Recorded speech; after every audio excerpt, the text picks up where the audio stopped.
The air in the bustling airport terminal suddenly grew heavy with tension. A uniformed military guard stood motionless, his voice cutting through the surrounding noise with quiet authority. The flag remains untouched. Every person nearby stopped what they were doing.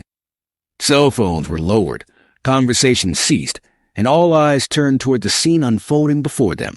What appeared to most observers as a simple scheduling conflict was actually something far more significant. For Staff Sergeant Michael Torres, this moment represented the fulfillment of a sacred oath made to a fallen comrade under the scorching sun of a foreign battlefield. Staff Sergeant Torres served as a sentinel at one of America's most hallowed grounds, the resting place of the unknown warriors.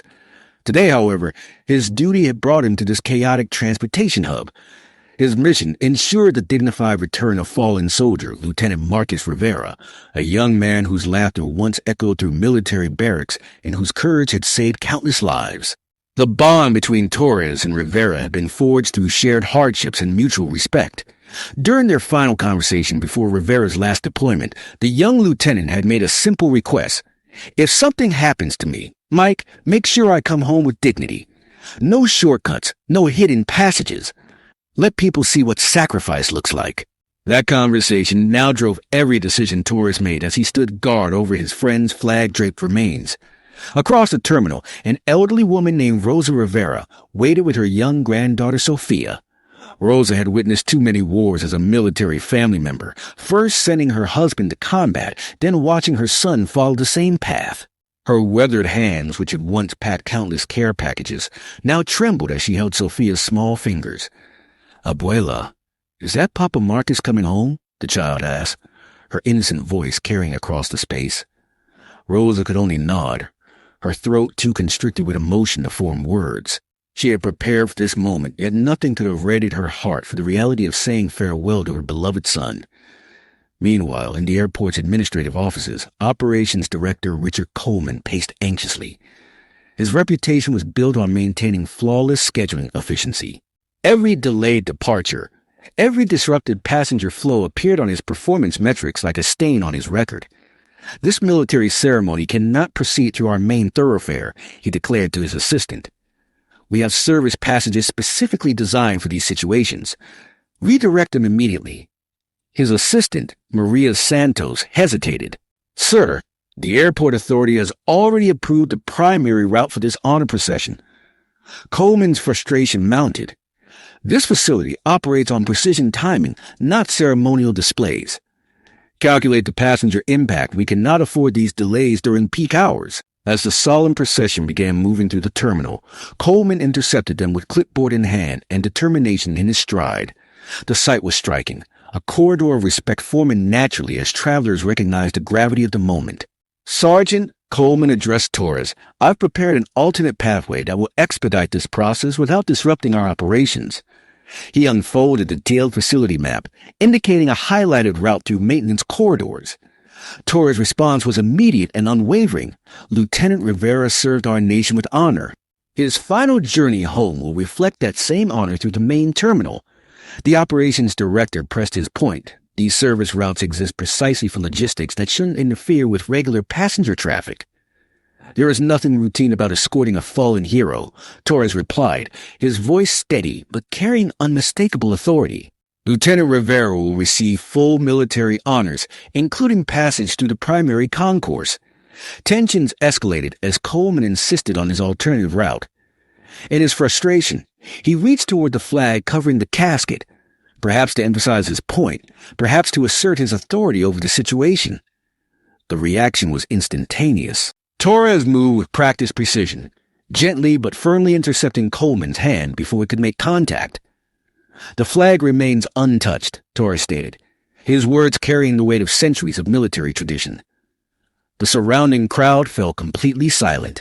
What Coleman had intended as a gesture of administrative control was perceived by everyone present as something far more serious, a violation of sacred respect for the fallen. Among the gathering crowd stood Vietnam veteran Frank Mitchell, whose own memories of loss and homecoming gave him immediate understanding of the situation's gravity. Without hesitation, he removed his cap and placed it over his heart. "I served overseas," he announced to those nearby. "I lost brothers who never returned home.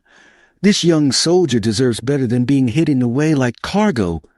His words rippled through the assembled travelers. Business executives closed their laptops. Parents explained to their children about service and sacrifice. Flight crews paused their rush preparations. Rosa Rivera approached with Sophia, her voice trembling but strong. My Marcus loved flying, dreamed of becoming a pilot. He died protecting his unit. He deserves this recognition. Airport Director Catherine Wells, herself a former military officer, arrived to assess the situation. She immediately understood what Coleman had failed to grasp, that some moments transcend operational procedures, that certain traditions carry importance beyond efficiency metrics. Mr. Coleman, she said quietly but firmly, please step aside. Turning to Torres, she added, Sergeant, please accept our apologies. Your procession will continue through the main terminal exactly as planned. Taking the terminal's public address system, Director Wells made an announcement that transformed the entire atmosphere. Ladies and gentlemen, we are honored today to witness the homecoming of a fallen serviceman. Please join us in showing respect as he makes his final journey. The bustling airport terminal was instantly transformed. Travelers moved to the corridor edges, creating a pathway of dignity. The chaotic environment became a place of solemn reverence. Business travelers stood with heads bowed. Families gathered their children to witness history.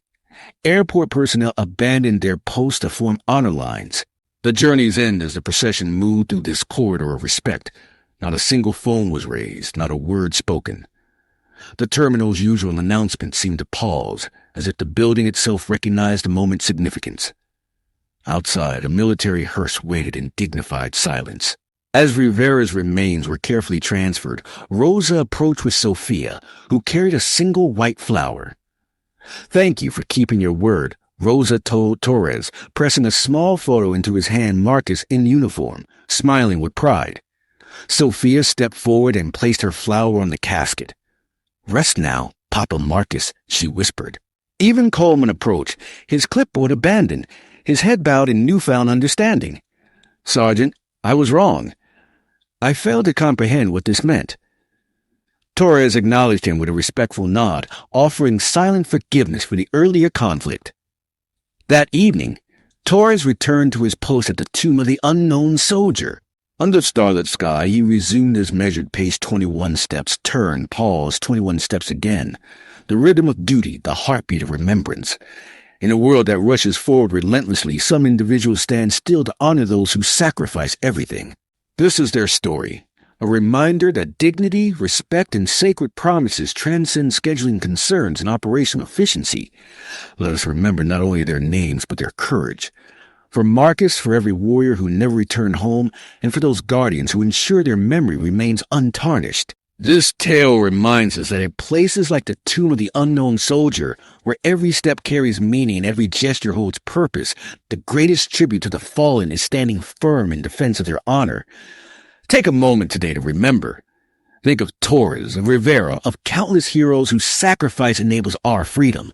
Share their stories not merely to honor them, but to remind ourselves that duty resides not only in action, but in hearts that refuse to forget. True honor isn't found in avoiding conflict, but in standing firm for what's right, regardless of the cost. In the measured steps of those who guard our fallen, we hear the steady pulse of a nation strengthened by sacrifice and sustained by memory.